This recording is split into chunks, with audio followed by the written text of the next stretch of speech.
আপনার জগন্নাথ বিশ্ববিদ্যালয় নির্বাচন স্থগিত হয়েছে, ইউনিভার্সিটি ছাত্রদের নির্বাচনটা স্থগিত করা হয়েছে।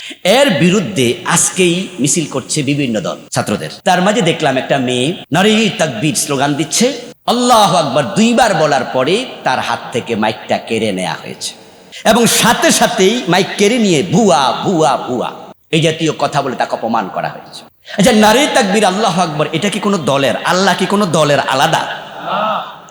তো তাকবীর দেখে তুমি কেন ভুয়া বললা? তোমার কেন ভালো লাগলো না? প্রিয় ভাই আমার, মুনাফিকরা নারী তাকবীর আল্লাহু আকবার সহ্য করতে পারে না। এটা শুনে যাদেরই ভালো লাগে না, আমি বিনীতভাবে আরজ করতে চাই, তুমি নতুন করে কালেমা পড়ো, নতুন করে কালেমা পড়ো। কাপাসি একটা থানা আছে না, এর পাশে গালীগঞ্জ, কাপাসিয়া কালীগঞ্জ তারা একবারে পাশাপাশি। কাপাসিয়াটা একটু বেশি পরিচিত, ওই জন্য আগে বললাম। ঠিক সাথেই কালীগঞ্জ, কালীগঞ্জ নামে থানা বাংলাদেশে 2-3টা আছে, তার মাঝে গাজীপুর একটা। তো ওখানে আওয়ামী আমলে এক মাহফিলে আমাকে মাহফিল কমিটির একজন বলল আস্তে করে কানে কানে যে হুজুর ওয়াজ করেন, তবে যেন তাকবীর না হয়। আমার কাছে একটু হালকা হালকা বাসায় বাসায় করেন।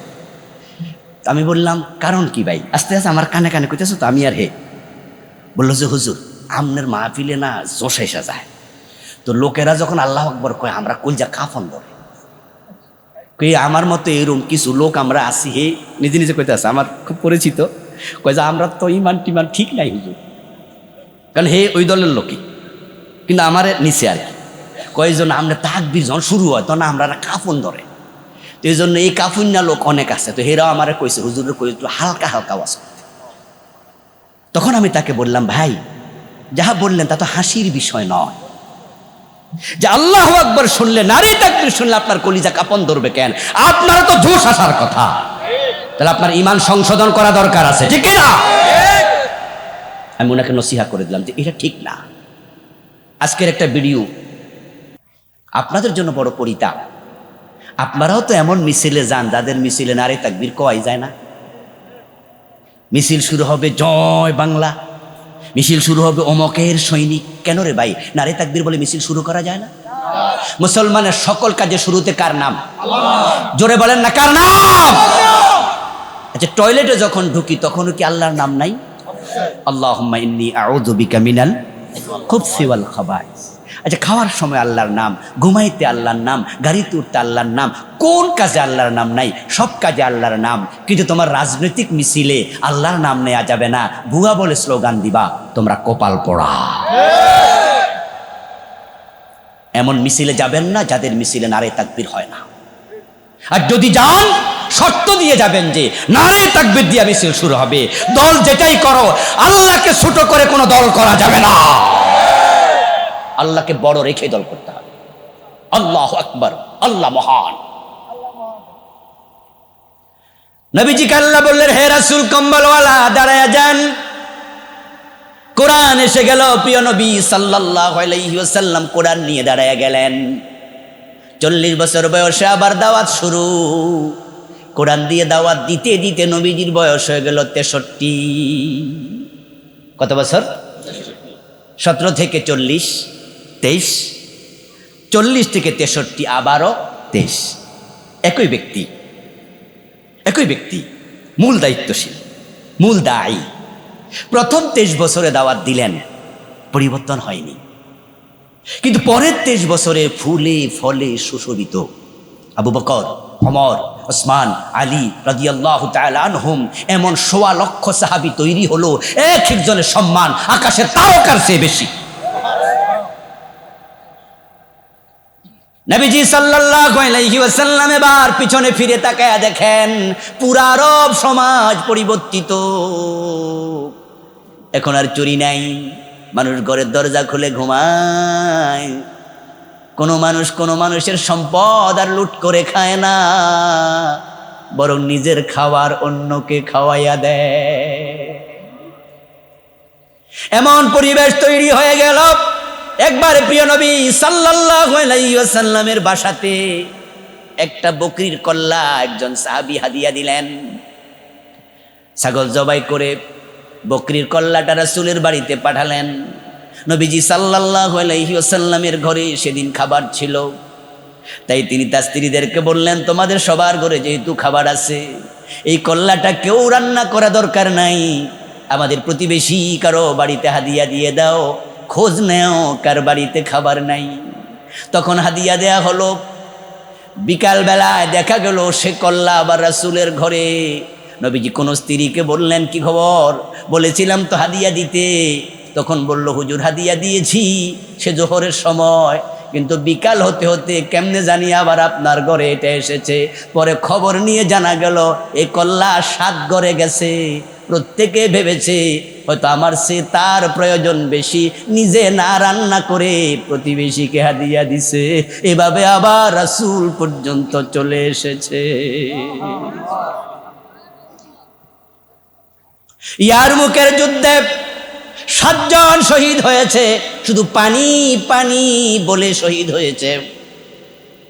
আহত যোদ্ধা পানি পানি বলে আওয়াজ করে, সাকিয়ে মা, যিনি পানি পান করাবেন, তিনি দৌড়াইয়া গেলেন।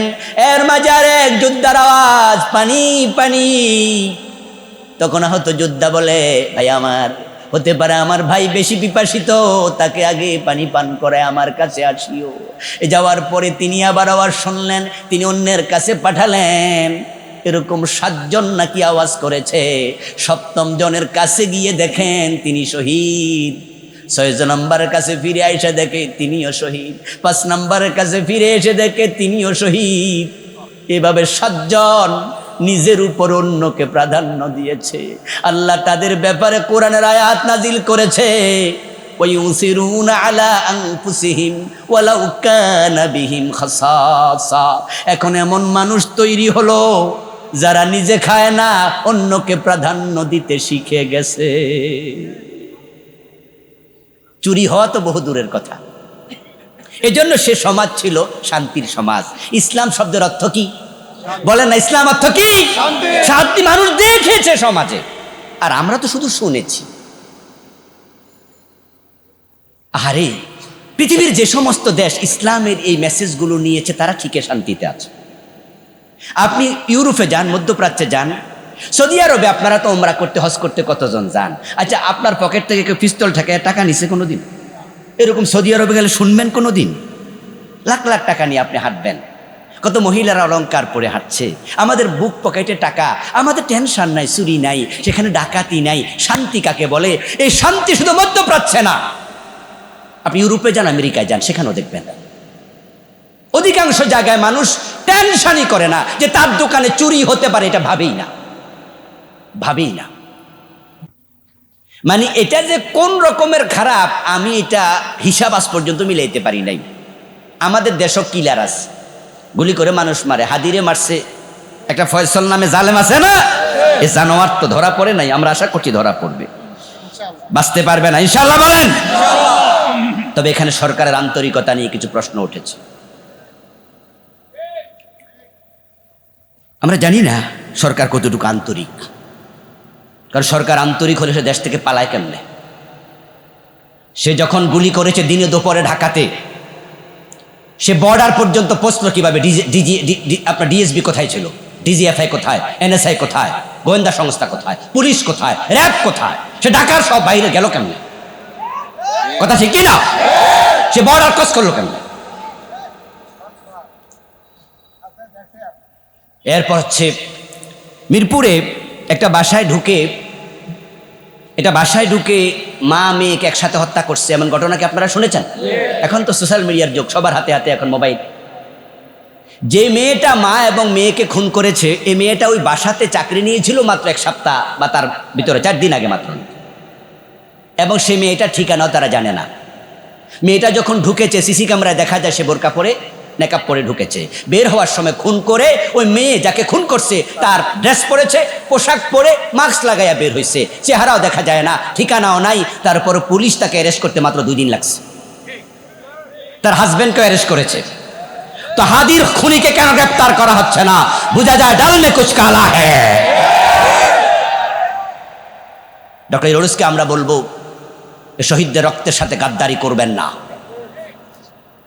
এই হাদিরা আপনাকে ক্ষমতায় বসিয়েছে। জবাব আপনাকেও জাতির কাছে দিতে হবে। খুনি গ্রেপ্তার হওয়া উচিত, খুনি গ্রেপ্তার হওয়া উচিত। আচ্ছা, এই যে মানুষকে মানুষ খুন করে, কেন খুন করে? শুনেছি 218 কোটি টাকার লেনদেন হয়েছে তার অ্যাকাউন্টে। আচ্ছা, শুধু টাকা দিলে গুলি করে দেয় এমন লোক আরো আছে না? কিন্তু তাকে যদি বলা হয় তোমার নিজের মেয়েকে গুলি করো, আমার মনে হয় কোনো খুনিও রাজি। এরশাদ শিকদার আমাদের দেশে বড় মাপের জালেম। পিচি হান্নান, মুরগি মিলন, টোকাই সাগর, নাম শুনছেন নি? নামের কি সিরি দেখছেন নি? কি উপাধিব, এক একটা বাংলাদেশের বড় বড় কিলার ছিল। এরশাদ শিকদারের বাড়ি খুলনায়। আমি 2001-এ গিয়েছিলাম তার বাড়ি দেখার জন্য একবার। তার বাড়ির নাম ছিল স্বর্ণকমল। ভাবছিলাম যে কত সুন্দর বাড়ি দেখি, গিয়ে দেখি পুলিশে ঘেরা, তাই আমি আর ঢুকি নেই। ছাত্রজীবন, তখন আমি কামেল পরীক্ষার্থী। ওই এরশাদ শিকদারের সেখানে কাহিনী শুনলাম যে সে এমন জালেম ছিল, মানুষকে খুন করে তারপরে পেট কেটে নাড়ি বুড়ি বের করে মাজার সাথে রশি বেঁধে সিমেন্টের বস্তার সাথে মেঘনায় ফেলে দিত, যেন লাশটাও খুঁজে পাওয়া না যায়। নাড়ি বুড়ি তো নাই, বেশি উঠবে না। আবার সিমেন্টের বস্তা, সিমেন্ট ভিজাইলে কি হয়? কি হয়ে যায়? আরো শক্ত হয়ে যাবে, সুতরাং নিচে ডুবে যাবে। কিন্তু আমার মন বলে কি জানেন, এরশাদ শিকদারকেও যদি বলা হয় তোমার নিজের মেয়েকে গুলি করো, আমার মন বলে স্যার হাত কাঁপবে, সেটা করবে না। কিন্তু রাসূলের যুগে, জাহিলিয়াতের যুগে বাবা নিজের মেয়েটাকে নিজ হাতে কবর দিত, তার অন্তর সামান্য কাঁপত না। ওই যুগের মানুষগুলো এতটাই জাহালাতে ছিল, অন্ধকারে ডুবেছিল। বাবা মা ছেলে মেয়ে আপনজনেরা এক টেবিলে বসে মদ খায়া একসাথে মাতলামি করত। নিজের গায়ের কাপড় খুলে তারপরে পুরুষ নারী একসাথে কাবা তাওয়াফ করত। কোন সুন্দরী মেয়ে নিজের ঘর থেকে 1 মাইল 2 মাইল যদি হেঁটে যেত, এর মাঝে 1-2 বার দর্শিতা হতো, ইজ্জত হারাইতো। বিচার পাওয়া দূরের কথা, বিচার চাওয়ার জায়গাও ছিল না। আমাদের রাস্তায় হাঁটতে হাঁটতে দেখবেন কেউ কেউ বিড়ি টানতেছে, এমন লোক বাংলাদেশে নাই? আজকে মাহফিলে আইতে আইতে বিড়ি খাইছে এমন লোক নাই? 2-1 হেন আছে। আবার যাইতে যাইতে টানবো এমনও, বরং মাঝে মাঝে কইতেছে ওয়াজটা ছোট হয় না কেন, কারণ হেড টকে ধরছে।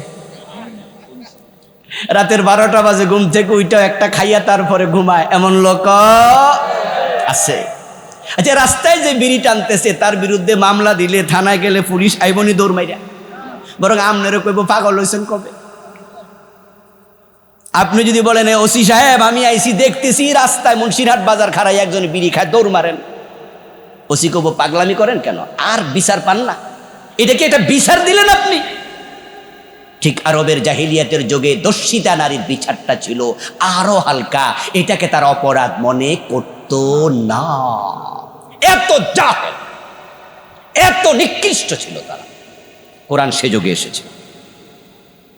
একবার এক নারী এবং পুরুষ সরাসরি আল্লাহর কাবার ভিতরে ঢুকে জেনা লিপ্ত। ওদের কাছে এটা অপরাধ না, ওরা এত খারাপ। মেয়েটার নাম ছিল নায়েলা, ছেলেটার নাম ছিল ইয়াসাফ। তারা যখন ইয়াসাফ নায়েলা কাবার ভিতরে ঢুকে জেনা করছে, আল্লাহর সহ্য করলেন না, দুটার লাশকে আল্লাহ বিকৃত করে দিলেন, সাথে সাথে দুটাকে আল্লাহ পাথর বানিয়ে দিলেন। অপরাধের কারণে বানর বানাইছে, এমন ঘটনা কি কোরআনে আছে না? কুনু কেরাদাতান খাসিইন, বান্দর হয়ে যাও, বান্দর। অপরাধের কারণে আল্লাহ শুকর বানাইছে, এমন ঘটনাও আছে। আর ইয়াসাফ নায়েলাকে বানিয়ে দিয়েছে এই জারা, পাথর। সকালবেলা লোকজন যখন কাবার চত্বরে গেল, আজকের মতো কাবা শরীফের এই জাতীয় বিল্ডিংও ছিল না, দরজাও এত সুন্দর ছিল না। তখন আল্লাহর ঘর জাহিলিয়াতের যুগে যা থাকার ছিল, হয়তো দরজাও ভালো করে ছিল না।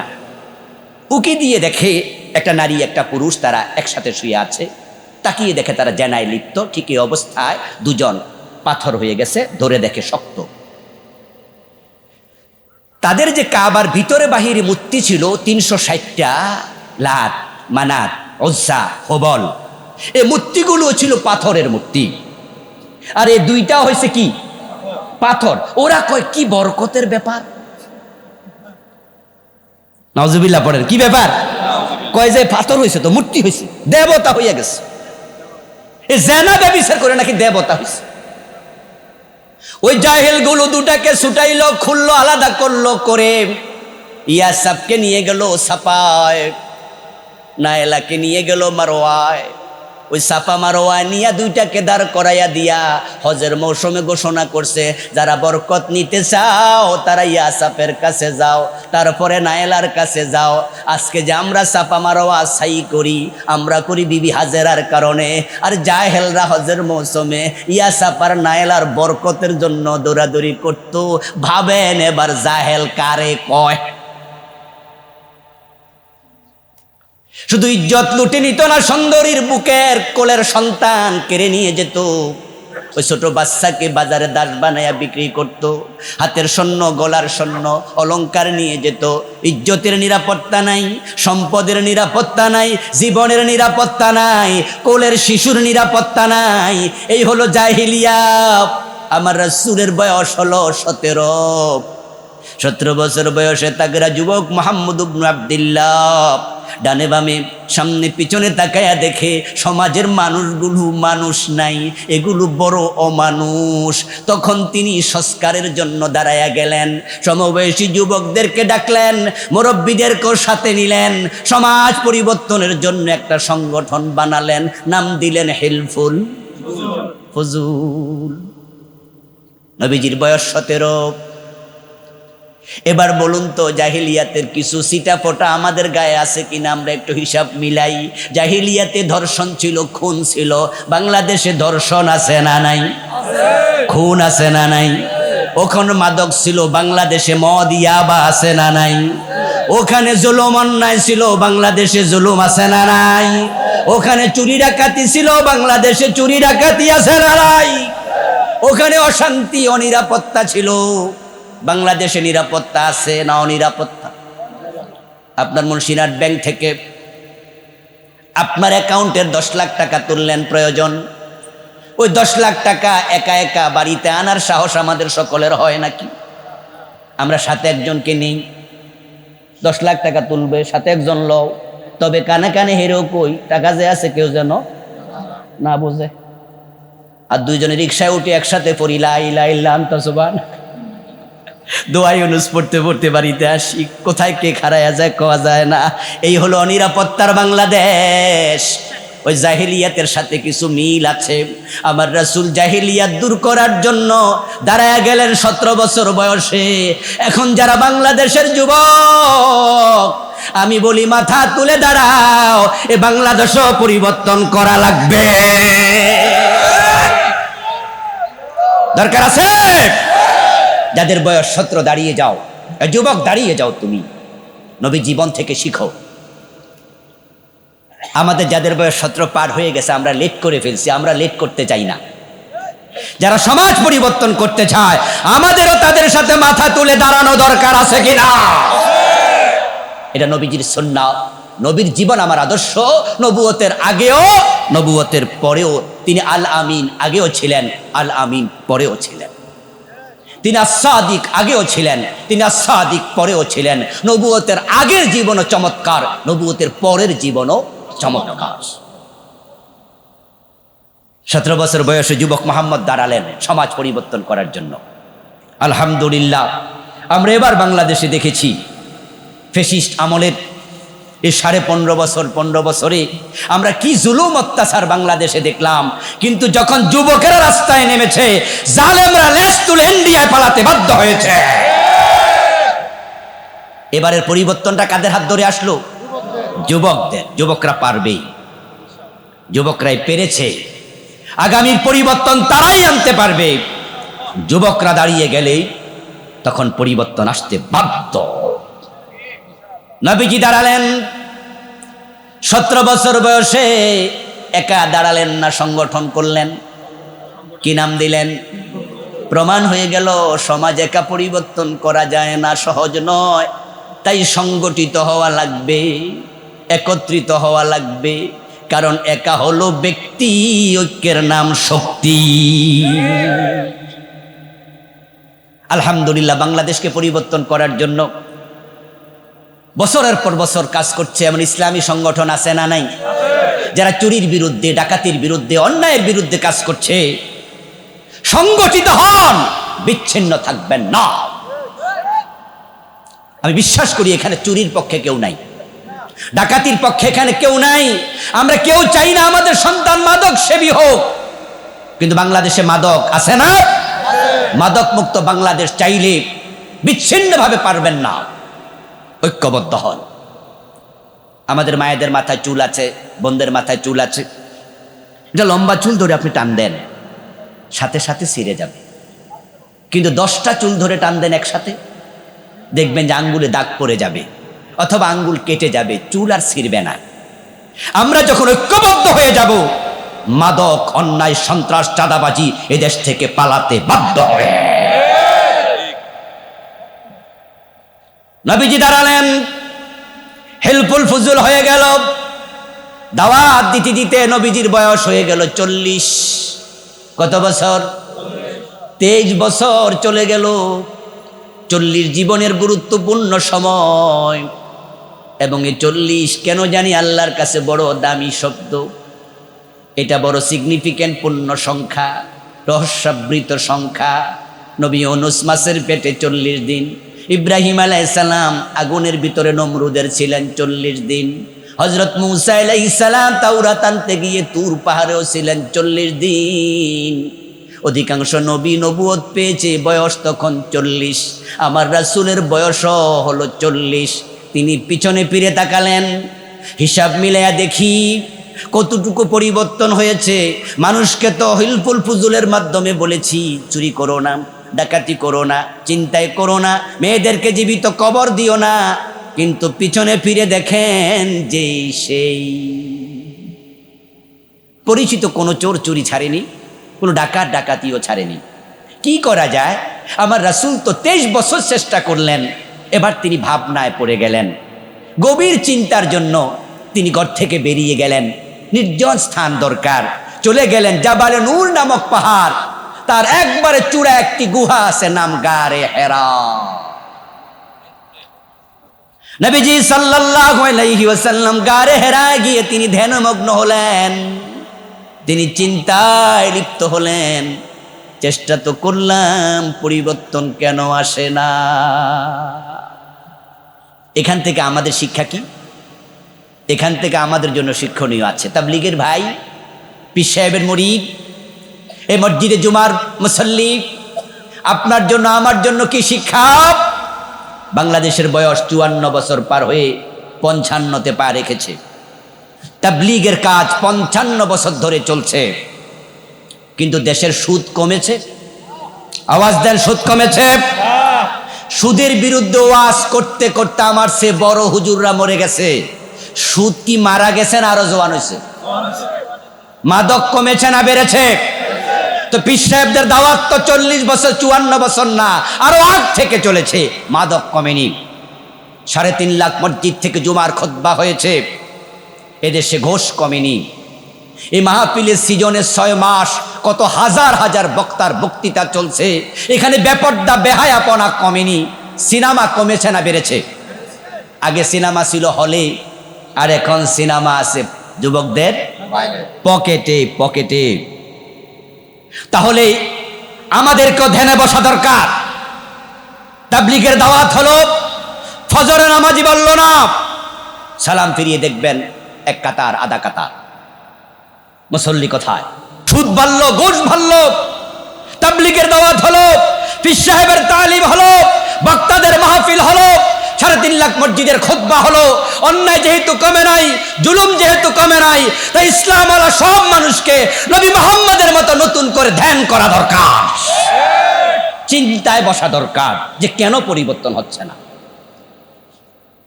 কেন পরিবর্তন হচ্ছে না। আমার রাসূল ধ্যানে বসলেন, ধ্যান চলাকালে জিবরিল আমিন হাজির। জিবরিল আলাইহিস সালাম এসে প্রিয় নবীকে 3 বার ওনার বুকের সাথে জড়ায়া ধরলেন, জড়ায়া ধরে ছেড়ে দিয়ে তৃতীয়বারে নাজিল করলেন কোরআনের সূরা আলাকের প্রথম 5 আয়াত, ইকরা বিসমি রাব্বিকাল্লাযী খালাক, পড়ো তোমার রবের নামে। সুবহানাল্লাহ পড়েন। কোরআন আসলো, রাসূল চিন্তা করছেন, আল্লাহ কোরআন পাঠালেন। চিন্তার মাঝে বরকত আছে, চিন্তার মাঝে কি আছে? বরকত আছে। ভাবো ভাবো ভাবো, দেখবেন যে কিছু কিছু হাসপাতালে ডাক্তাররা যখন কোনো রোগীর চিকিৎসা করলেও কাজ হয় না, তখন তারা মেডিকেল বোর্ড বসায়। শিক্ষিত ভাইরা এগুলো জানেন যে মেডিকেল বোর্ড বসায়, অর্থাৎ ওই ডাক্তার তার মতো অথবা তার চেয়ে আরো মেধাবী ডাক্তারদেরকে ডেকে তারা মেডিকেল বোর্ড বসায় যে কেন তার রোগটা সারছে না। এখন আমরা আলেম ওলামারা যারা আমরা ইসলামের পক্ষের লোক, আপনি পীর সাহেবের মুরিদ, আপনিও ইসলাম চান, আমি পীর সাহেবের মুরিদ না, আমিও ইসলাম চাই, আমি তাবলীগ, আপনি তাবলীগ না, আমি অমুক দল, আপনি অমুক দল, এখানে ভিন্নতা আছে, কিন্তু ইসলাম চাওয়ার ব্যাপারে কোনো ভিন্নতা আছে? তাহলে আমরা কেন চিন্তায় বসবো না? চিন্তায় বসেন, কাজ হবে, বরকত আল্লাহ দেবে। জিবরিল আমিন এসে গেলেন, কোরআন নাজিল হলো, নবীজির পরিচয় এখন পরিবর্তন হয়ে গেল। ওনার আগে পরিচয় ছিল মুহাম্মদ ইবনে আব্দুল্লাহ, এখন পরিচয় হলো মুহাম্মাদুর রাসূলুল্লাহ। কোরআন আসার পর এখন থেকে তিনি বলে আমি আল্লাহর রাসূল। নবীজি সাল্লাল্লাহু আলাইহি ওয়াসাল্লামের কাছে কোরআন এসে গেল, নবীজি আবার দাওয়াত দিতে শুরু করলেন। তবে আবার দাওয়াতটার মন মতো নয়, নিজের চিন্তা মতো নয়, এখন তিনি কোরআন নিয়ে আবার দাঁড়ায়া গেলেন। প্রথম ওহী আসার পর কিছুদিন চলে গেল, ওহী নাজিল বন্ধ। এটার নাম ফাতরাতুল ওহী, ওহীর বিরতির যুগ। সে 2 মাস, 13 মাস, 3 মাস, 4 মাস, কোনো কোনো ঐতিহাসিক বলেছেন 2 বছর 6 মাস, 2.5 বছর। তবে এটাও গ্রহণযোগ্য। কিন্তু কিছুদিনের বিরতি ছিল। আমার রাসূল ঘরের মাঝে শুয়ে আছেন কম্বল গায়ে দিয়ে। দ্বিতীয় ওহী আসলো, সূরাতুল মুদ্দাসসিরের প্রথম আয়াতগুলো, এটা দ্বিতীয় ওহী। প্রথম ওহী সূরা আলাক, দ্বিতীয় ওহী সূরা আল মুদ্দাসসির। আল্লাহ তাআলা যেখানে প্রিয় নবীকে ডাকছেন, ইয়া আইয়ুহাল মুদ্দাসসির কুম ফানজির ওয়া রাব্বাকা ফাকাব্বির। আমার রাসূল কম্বল গায়ে দিয়ে শোয়া, আল্লাহ জিবরিলকে পাঠায়া বলে, ও কম্বলওয়ালা দাঁড়ায়া যাও, ও কম্বলওয়ালা। এটা বড় আদরের ডাক, বড় আদরের ডাক। হযরত ফাতেমার সাথে আলী রাদিয়াল্লাহু তাআলা আনহুর কিছু কথা কাটাকাটি হলো। স্বামী স্ত্রীর মাঝে হালকা কথা কাটাকাটি আমাদেরও হয়, আপনাদেরও। হযরত আলীর সাথে ফাতেমার সামান্য কথা কাটাকাটি হলো। আলী রাদিয়াল্লাহু তাআলা আনহু ঘর থেকে রাগ করে বেরিয়ে গেলেন। বেরিয়ে গিয়ে তিনি কোথায় জানেন না, নবীজি ঢুকেছেন ফাতেমার ঘরে, ঢুকে বলে, ফাতেমা আলী কোথায়? হযরত ফাতেমা তো জাহরা বলে, ইয়া রাসূলুল্লাহ, আব্বাজান আমার সাথে একটু হালকা কথা কাটাকাটি হয়েছে, তাই আলী ঘর থেকে বের হয়ে কোথায় জানি চলে গেছে। নবীজি বলেন, যাবে আর কই, খুঁজে দেখি। যাইয়া দেখে মসজিদে নববীর মাঝে মাটির মাঝে আলী শুইয়া ঘুমাইয়া গেছে। মসজিদে নববীতে হযরত আলী বিছনা ছাড়াই শুইয়া রয়েছে মাটির মাঝে। তো নবীজি পাশে বসলেন, পাশে বসে বলে, কমিয়া বা তোরাব, কমিয়া বা তোরাব। হযরত আলীর গায়ের মাঝে ধুলাবালি রেগে রয়েছে। তো রাসূল কয়, এই মাটির বাপ ওডো, মাটির বাপ, ধুলাবালির বাবা, মানে ধুলাবালিওয়ালা, গায়ের মাঝে কাদা, ওঠো ওঠো, আদর করে ডাকছে। আমার রাসূল কম্বল গায়ে দিয়ে শুয়ে আছে, আল্লাহ আদর করে বলছি, আইয়ুহাল মুদ্দাসসির। সুবহানাল্লাহ পড়ে। কোরআনে আল্লাহ বিভিন্ন নবীকে বিভিন্ন ভাবে নাম ধরে ধরে ডেকেছে, কিন্তু নবী মুহাম্মদকে একবারও ইয়া মুহাম্মদ বলেন নাই। ইয়া আইয়ুহান নবী, ইয়া আইয়ুহার রাসূল, বাল্লিগ মা উনজিলা ইলাইকা মির রাব্বিক, ইয়া আইয়ুহান নবিয়্যু হাররিদিল মুমিনিনা আলাল কিতাল, ইয়া আইয়ুহান নবিয়্যু ইন্না আরসালনাকা শাহিদাও ওয়া মুবাশশিরাও ونذيرا يا أيها المزمل قم الليل إلا قليلا يا أيها المدثر قم فأنذر আল্লাহ বিভিন্ন দারুণ দারুণ নামে আমার রাসূলকে ডাকে, অথচ আদমকে বলছি ইয়া আদম উসকুন আনতা ওয়া যাওজুকাল জান্নাহ ইয়া ইব্রাহিম قد صدقت الرؤيا يا موسى لا تخف يا زكريا خذ الكتاب بقوة বিভিন্ন নবীকে নাম ধরে ধরে ডাকে আর রাসূলকে মহব্বত করে উপনামে ডাকে। সুবহানাল্লাহ পড়ে। আজকে ওহি এসে গেল, কম্বলওয়ালা ওঠো, মানুষকে জাহান্নামের ব্যাপারে সতর্ক করো। ওয়ারাব্বাকা ফাকাব্বির, তোমার আল্লাহর বড়ত্ব ঘোষণা করো, তাকবীর দাও, তাকবীর, আল্লাহু আকবার বলে ঘোষণা করো। আল্লাহু আকবার বালা, এটা নবুয়তের লক্ষণ। আল্লাহু আকবার বালা, এটা ইমানদারের লক্ষণ। তাই যারা মুনাফিক তারা নারে তাকবীর আল্লাহু আকবার সহ্য করতে পারে না।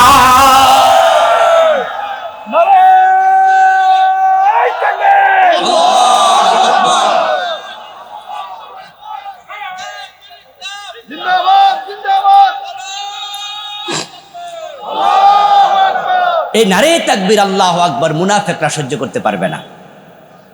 যাদের অন্তরে নিফাক আছে তারা তাকবীর সহ্য করতে পারে না, কাফেররা তাকবীর সহ্য করতে পারে না। আমি একটা প্রমাণ দিই, আমার বাস্তব জীবনের প্রমাণ।